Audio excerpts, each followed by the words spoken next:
আজ থেকে ১৮ মাস আগে কোঅপ এই সদর দপ্তর থেকেই সরকার গঠনে তার নিজস্ব পরিকল্পনার কথা প্রকাশ করেছিলেন labour leader sir Keir Starmer. আজ সেই ভবনে দাঁড়িয়েই তিনি প্রকাশ করলেন দলের নির্বাচনী ইশতেহার।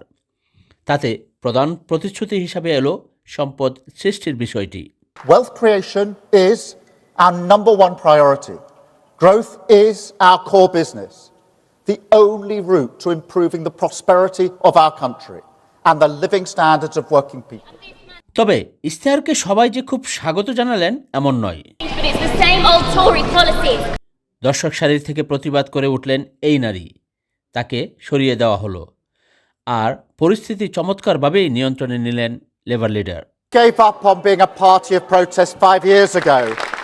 লেবার লিডার তার নিজের বেড়ে ওঠার সময়কালকে স্মরণ করে সাধারণ মানুষের জীবনের বাস্তবতাকে উপলব্ধি করার কথা জানান। I know what it feels like to be embarrassed to bring your mates home because the carpet is threadbare and the window's cracked. I was actually responsible for that because I did put the football through it.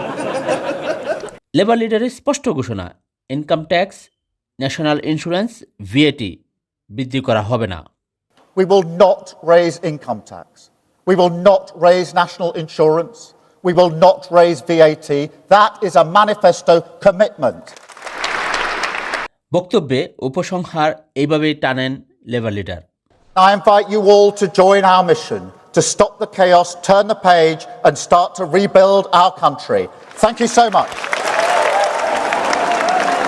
ইশতেহারের ঘোষণা মানুষের হাত থেকে হাতে পৌঁছে দেওয়ার কাজে এখন ব্যস্ত থাকবে দলটি। Desk report, I media London.